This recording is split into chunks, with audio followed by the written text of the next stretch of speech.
মুনিকে দেখে কার্তবীর্য যথাযোগ্য সম্মান প্রদর্শন করলেন এবং রাবণকে মুক্ত করে দিলেন। রাবণ ত্রিভুবন জয়ী, তো সেই রাবণকে বন্দী করেছিলেন কার্তবীর্য। সেটা কেমন করে সম্ভব হলো? পুলস্ত্য মুনিকে জিজ্ঞাসা করছেন, হে মুনিবর,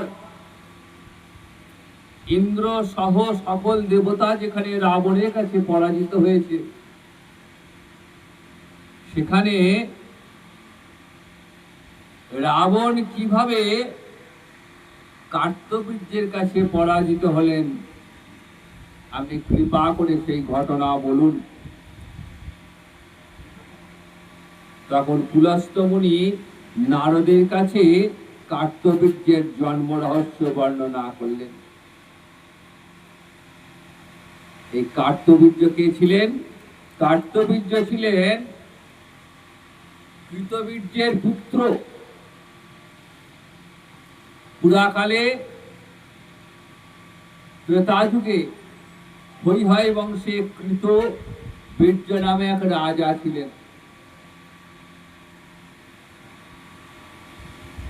বহুদিন তার কোনো সন্তান আদি হয়নি, তাই রাজা বহু ব্রত যাগ যজ্ঞ অনুষ্ঠান করলেন পুত্র লাভের জন্য, কিন্তু তথাপি পুত্র লাভ না হওয়ায় তিনি মনের দুঃখে সংসার ত্যাগ করে তপস্যা করবেন বলে গৃহত্যাগে মনস্থ করলেন। তো সেই রাজার অনেক রানী ছিল, তার মধ্যে পদ্মিনী নামের রানী, তিনিও রাজার সঙ্গে যেতে মনস্থ করলেন। এই পদ্মিনী ছিলেন রাজা হরিশ্চন্দ্রের কন্যা।